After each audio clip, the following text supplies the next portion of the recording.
Justin Herbert's Week 10. Performance against the Pittsburgh Steelers was a masterclass in controlled aggression and situational precision, an outing that captured the Chargers' evolving identity under Jim Harbaugh. Herbert completed 20 of 33 passes, 60.6%, for 220 yards, 1 touchdown, and no interceptions, posting a passer rating of 90.5. Despite a total expected points added, EPA, of -4.2, his command of the short and intermediate passing game allowed the Chargers to sustain rhythm and dictate tempo. His average yards per attempt, YPA, of 6.7, reflected a conservative but deliberate approach built on inside leverage routes. Herbert's average time to throw was 2.21 seconds, and he was pressured on 30% of his dropbacks, taking 5 sacks in total. Evidence of structural protection issues, but also of his poise in maintaining discipline within the pocket. In terms of depth distribution, Herbert attempted 25 passes within 10 yards of the line of scrimmage, completing 72%, for a positive EPA of 1.6. These short throws, predominantly quick slants, crossers, and glance routes, formed the backbone of the game plan and neutralized Pittsburgh's pass rush. On intermediate throws between 10 and 19 yards, he completed just 2 of 6 passes, 33%, but still generated a positive EPA of 1.6, largely on critical third-down completions to Ladd McConkey over the middle. Deep passes beyond 20 air yards were almost completely phased out of the plan. Herbert attempted only 2, both incomplete, resulting in an EPA of -1.1. This compressed passing map reflected a calculated decision by Los Angeles to attack between the numbers rather than force vertical shots into Pittsburgh's too-high safety structure. Herbert's performance under pressure versus clean pockets revealed the game's core dynamic. When free from pressure, he completed 65% of his 26 attempts for an EPA of +6.5, averaging just over 2 seconds to release the ball with 3.4 yards of average receiver separation. When pressured, however, his efficiency collapsed. Only 6 completions on 14 attempts, 43%, for a -10.7 EPA, with an average time to throw of 2.89 seconds. The Chargers' offensive line, missing stability at tackle, allowed too many clean wins by the Steelers' front four. Interestingly, Herbert performed best when blitzed, completing 8 of 11 passes, 72.7%, for an EPA of +2.3. Against the blitz, he maintained a time to throw of 2.30 seconds and repeatedly exploited single coverage through option slants and drag routes, recording a positive EPA per dropback of 0.18. Conversely, against standard 4-man pressure, no blitz, his numbers fell sharply to 54% completions and a -6.6 EPA, an indication that Pittsburgh's base front, rather than its pressure packages, caused the most disruption. Play-action efficiency also told a story of adjustment. Herbert went 6 for 9, 66.7%, off play-action for a negative EPA of 2.6, as the Steelers' linebackers were disciplined enough to flow through bootleg action and erase intermediate layers. On standard dropbacks without play action, he completed 16 of 27, 59.3%, for a slightly better EPA of -1.6, benefiting from quick in-breaker timing and clearer throwing lanes. The Chargers leaned on play action 34% of the time, but found their best rhythm through non-play action looks that created horizontal leverage without sacrificing timing. The tempo splits further illuminated Harbaugh's offensive philosophy. On quick throws released in under 2.5 seconds, Herbert completed 15 of 21 passes, 71.4%, for an EPA of plus 6.3. Elite efficiency generated by rhythm reads, quick game concepts, and run-pass options.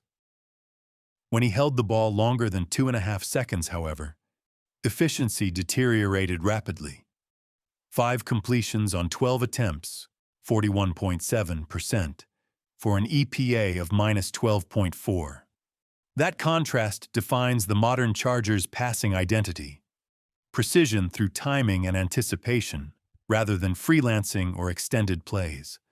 Overall, Herbert's distribution and efficiency reflect a system built for controlled attrition rather than volatility. His quick game and short area passing produced a combined positive EPA near plus 8, offsetting the negative contributions from deep and long developing plays. Despite enduring 5 sacks and heavy pressure, Herbert avoided turnovers and stayed within Harbaugh's guiding principle. The human body craves contact. The Chargers embraced that mindset by winning inside the numbers, absorbing physical coverage, and turning timing routes into yards after contact. Against a Steelers defense that ranked worst in the league against in-breaking routes and second worst in yards after catch allowed, Herbert's disciplined efficiency was precisely the antidote. His Week 10 outing was less about fireworks and more about intellectual control. A quarterback operating within a structure designed to fight and finish his own battles, one perfectly timed in-breaker at a time. Los Angeles Chargers Week 10 Rushing Analysis, 2025 season. The Chargers' Week 10 rushing performance embodied Jim Harbaugh's hallmark: controlled physicality and situational balance, as Los Angeles leaned on multiple personnel groupings to sustain drives and close out the game. Across 31 total rushes for 115 yards, 3.7 yards per carry, the run game exhibited a neutral overall EPA plus 0.06, but an underlying efficiency profile that shifted sharply with box counts, formations, and game states. 1. Structural efficiency by box count. Against light boxes, fewer than 7 defenders, the Chargers excelled: 5.2 yards per carry, plus 0.31 EPA per rush, and a 63.6% success rate, reflecting how Harbaugh's offense leveraged motion, misdirection, and spread alignments to exploit defensive spacing. The Chargers averaged plus 5 rushing yards over expected RYOE, underscoring the unit's decisiveness and linemen's ability to climb to the second level. In neutral boxes, production held steady: 4.3 YPC plus 0.04 EPA, but success rate dropped to 50%, with only 3 explosive runs, 10 plus yards. This suggests functional efficiency, but diminished chunk gains when the defense didn't commit heavy bodies inside. Conversely, against stacked boxes, 8 plus defenders, the offense hit resistance: just 0.8 yards per carry and negative 0.25 EPA per rush, with 37.5% of runs stuffed. Still, the Chargers' willingness to run in these sets, over 72% run rate, spoke to Harbaugh's confidence in trench play and the goal of keeping play-action threats credible later. 2. Directional tendencies, inside versus outside. Directional data further emphasized a horizontal then vertical progression. Inside runs, 17 carries, 6.1 yards per gain, albeit inefficient by EPA, negative 0.06, and success, 41.2%. The high yards per gain relative to low success suggests variance: several solid gains offset by frequent stuffs. Outside runs, 13 carries for 55 yards, 4.2 YPC, plus 0.23 EPA, and 53.8% success rate, indicating steadier rhythm and cleaner edge blocking. The Chargers' tackles, notably Joe Alt when healthy, provided strong seal leverage, and Herbert's threat on boots helped widen pursuit lanes. Together, the inside-outside split reflects Harbaugh's Michigan-era sequencing, punishing early downs inside to condition defenses before using off-tackle and boot concepts to capitalize later. 3. Formation and play type splits. Formational data reveals stark contrasts in efficiency and intent under center, 15 runs, 1.1 YPC, minus 4.9 EPA, and minus 2.0 RYOE/ATT. These were largely short yardage or clock control calls, emphasizing ball security, but sacrificing explosiveness.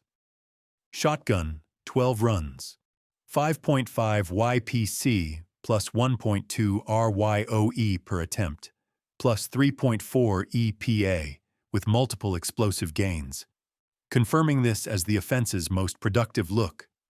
Both Herbert and Kimani Vidal thrived from shotgun, leveraging clearer pre-snap reads and lateral flow. Pistol, 6 runs. Balanced production at 5.3 YPC and plus 0.9 RYOE per ATT, a bridge between power and spread tendencies. Harbaugh and OC Greg Roman used pistol looks to blend downhill identity with modern zone action spacing, particularly useful in late-game situations when disguising intent. 4. Game state splits.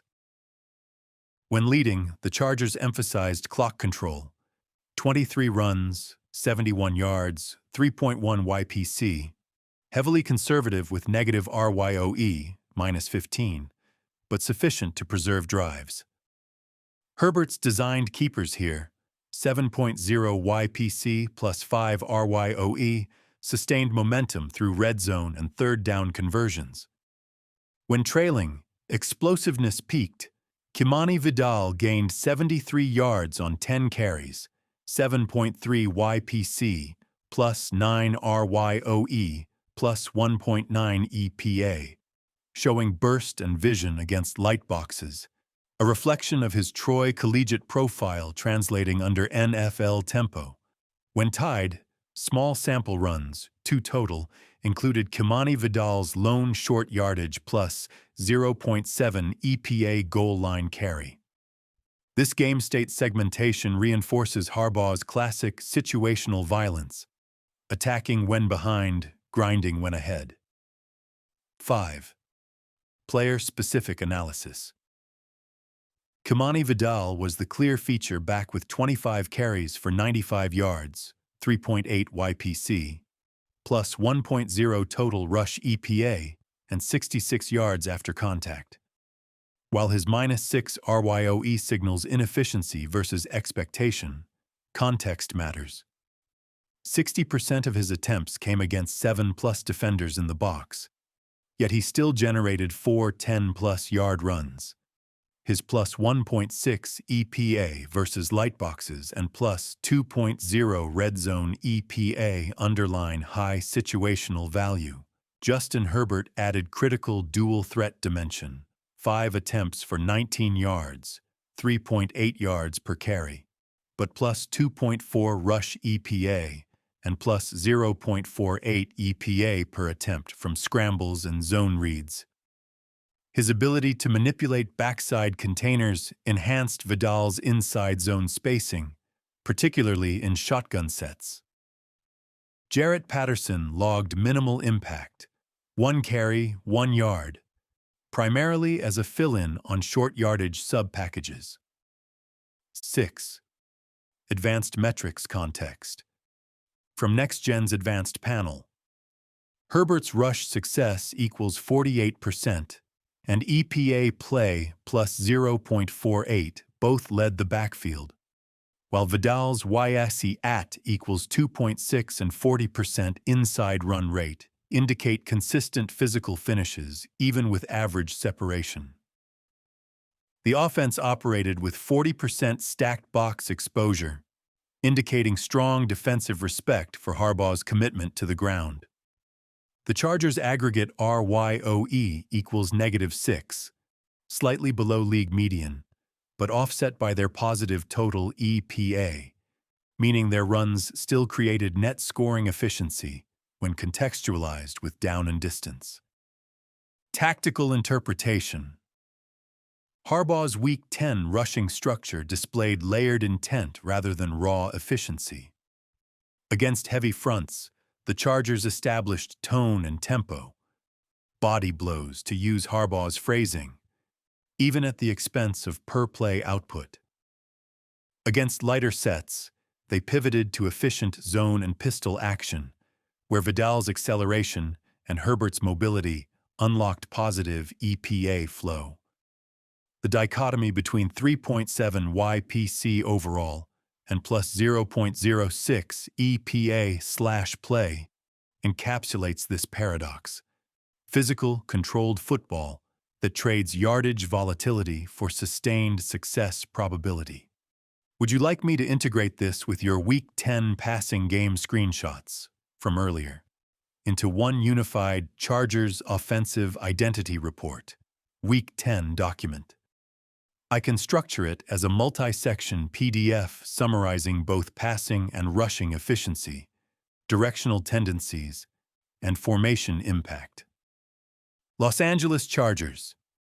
Week 10 passing framework. Measured structure with explosive purpose. From the opening drive, Jim Harbaugh's passing script reflected a tension between control and opportunism, a design that didn't seek chaos but calculated it. Justin Herbert operated from a diversified platform, manipulating structure through condensed formations, layered route depths, and a steady progression toward rhythm throws. The result was an offense that didn't rely on volume, but precision, a surgically patterned distribution that balanced underneath safety valves with tactical strikes through the seams and middle thirds. Depth dynamics, efficiency by layer. Across short, 0 to 9, intermediate, 10 to 19, and deep, 20-plus, air yard windows, the Chargers displayed a stark contrast between reliability underneath and volatility downfield. Short game. The backbone of the plan. 73 attempts through 10 games, but 9.5 yards per completion in Week 10. Ladd McConkey and Kimani Vidal were the engines, combining for plus 3.8 and plus 0.7 rec EPA, supported by plus 1.26 and plus 0.69 EPA/TGT respectively. These quick throws consistently reset the offense's rhythm, leveraging high catch rates and exceptional YAC plus 15 and plus 18 yards. Intermediate level, McConkey again led this layer, carving out space between linebackers for plus 5.9 rec EPA and an absurd plus 2.95 EPA per target, a reflection of Herbert's comfort, throwing him into zone voids off play action or slide motion looks. Deep zone. The vertical element was deliberately muted. Only 2 deep targets, McConkey and Quentin Johnston, both incomplete but strategically called to keep coverage honest. EPA dipped negative here, minus 0.5 and minus 0.6, but the plays served spacing utility rather than production intent. This distribution confirmed Harbaugh's pattern: heavy short and mid-level sequencing early, followed by selective vertical spacing once coverage narrowed. Alignment distribution. Slot-centric identity. Harbaugh's Week 10 alignment spread was decisively slot-oriented. McConkey dominated the interior, running 20 routes from the slot and producing plus 9.1 rec EPA, fueled by plus 2.27 EPA per target, and a massive plus 43 YSOE, highlighting elite spatial awareness and acceleration post-catch. Keenan Allen, 8 slot routes, played the role of possession manipulator, dragging coverage horizontally to free crossers, though he finished at minus 0.5 EPA, mostly serving as a decoy on designed motion shifts. Meanwhile, the tight alignments, Conklin, Gadsden, and Fisk, supported play-action and mesh concepts, maintaining defensive compression without major yardage contributions, combined negative 0.6 EPA. Out wide, Quentin Johnston's inefficiency resurfaced, minus 2.4 rec EPA, limited separation, 3.8 yards average, and near-total disappearance versus press and deep reps.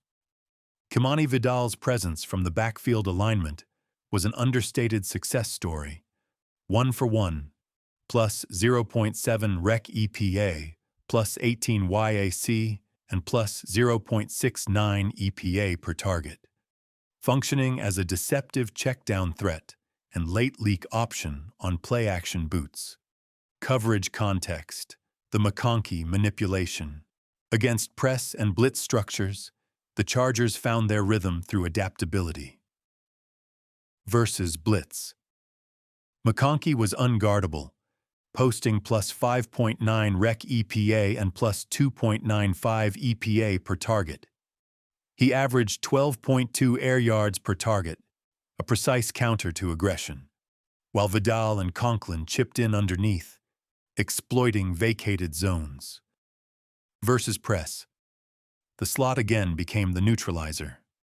McConkey logged plus 4.2 rec EPA, while Johnston faltered, minus 3.5 rec EPA, minus 1.17 EPA per target, failing to separate despite isolated opportunities. Versus off coverage, McConkey's rhythm persisted, plus 3.8 rec EPA, plus 1.26 EPA per TGT, while Allen and Johnston again stagnated in separation-based timing routes, often catching within coverage leverage rather than breaking it. In essence, McConkey became Herbert's built-in coverage counter. Harbaugh's route stacks, motion shifts, and compressed bunches repeatedly funneled free access windows to him, flipping defensive leverage before the snap. Route family tendencies, controlled conflict. Route data paints a schematic dualism, inside-breaking dominance versus perimeter inefficiency. In-breaking concepts, slants, digs, drags, yielded explosive returns. McConkey, plus 9.7 rec EPA, plus 1.93 EPA per target, and Allen, plus 2.4 rec EPA, plus 1.20 EPA per target. Both thrived here, leveraging precise timing and Herbert's comfort on rhythm releases. Outbreaking patterns were low yield, negative 0.6 to negative 2.6 rec EPA team-wide, struggling to separate cleanly against boundary leverage. Vertical and screen routes served as change-ups. Johnston's WR screens gained plus 0.5 EPA per TGT, but minimal yardage value, while Vidal's backfield screens quietly advanced the offense's overall EPA. Motion and play action created some of the highest efficiency layers. Vidal plus 0.7 EPA via motion, McConkey plus 1.1 EPA via play action, both integrating Harbaugh's Michigan-style sequencing. Motion to manipulate linebackers, PA to isolate safeties. Structural takeaways, offensive psychology. Jim Harbaugh's Week 10 pass design was the epitome of structured violence. Not chaos for its own sake, but intentional friction. Each progression sought to test defender discipline rather than speed alone. McConkey personified that intent. Motion, leverage, and timing as weapons, yielding elite efficiency without overwhelming volume. Meanwhile, Allen's route integrity served as the architecture, controlling space and dictating matchups even when unproductive statistically. Vidal and Conklin represented utility extensions, ensuring Herbert always had a high EPA escape valve underneath. Johnston, though physically imposing, remained the schematic riddle, targeted often, 10 total, but repeatedly inefficient in tight or deep contexts, suggesting continued developmental friction within Harbaugh's precision-based spacing system. Summary metrics snapshot. Layer. Primary. Rec EPA. EPA/TGT. UTAC. Average September. Role. Short. McConkey, Vidal. Plus 3.8/ plus 0.7. Plus 1.26/ plus 0.69. 15/18. 2.7 divided by 8.0. Rhythm, reset plays, intermediate, McConkey, plus 5.9, plus 2.95, 51. 2.1, seam dig control. Slot, McConkey, plus 9.1, plus 2.27, 59, 2.0. Core identity versus Blitz, McConkey, plus 5.9, plus 2.95, 51. 2.1, pressure release. In breaking routes, McConkey, Allen, plus 9.7/ plus 2.4, plus 1.93/ plus 1.20, 66/15. 2.5 divided by 3.6, offensive heartbeat. Backfield, Vidal, plus 0.7, plus 0.69. 18, 8.0, play action outlet. Final tactical interpretation. Harbaugh's Week 10 passing ecosystem was built around anticipation, precision, and multiplicity. McConkey's seamless route integration across coverage types, blitz, press, zone, gave Herbert a reliable rhythm throw on every red tier. Vidal's deployment injected modern NFL misdirection, motion to flat PA leaks, mirroring Harbaugh's Stanford-era counterplay principles.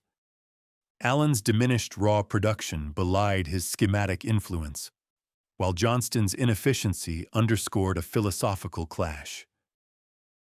Harbaugh's structure demands timing and detail, not raw athletic isolation. This was not a spread-it-and-sling-it game. It was a controlled orchestration, a test of synchronization between play design and player discipline. Harbaugh's post-game mantra, "The human body craves contact," echoed in how each route concept forced defenders to collide with precision. Contact not just physical, but conceptual. The Chargers' Week 10 defense played with that Harbaugh hum in the background. The body craves contact. And everything flowed from a front that kept the quarterback's clock jittery while denying clean run fits, then squeezed the air out of routes once the game tilted their way. Out of shotgun looks they faced, approximately 71% of snaps.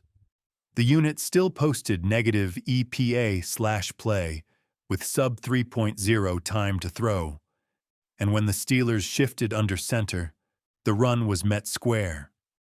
Rush EPA dipped negative and YPC sat in the low fours, forcing Pittsburgh back to the longer developing menu they didn't want. Personnel and situation told the same story. Nickel was the everyday shell.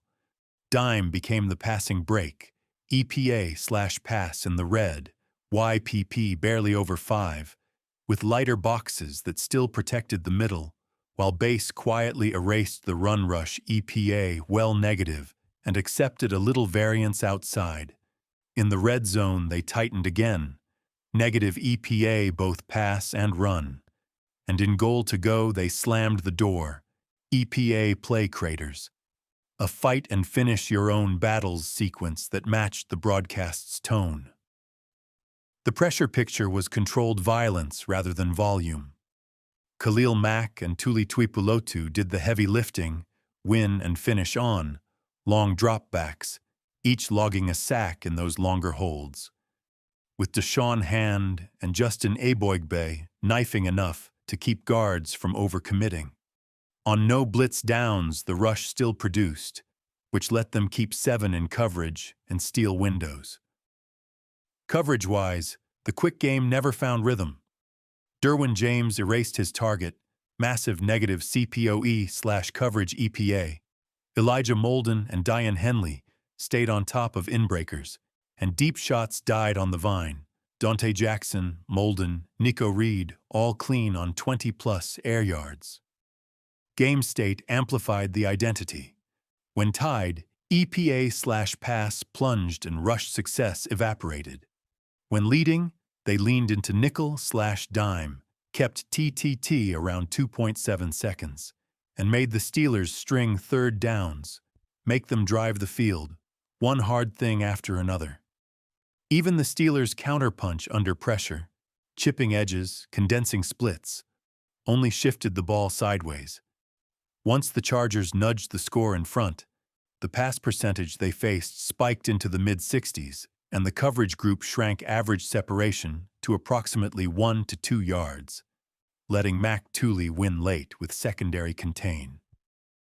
Net, a defense comfortable living in nickel, toggling to dime for known pass, using base and under-center cues to choke the run, and trusting a 4-man rush to keep explosives capped.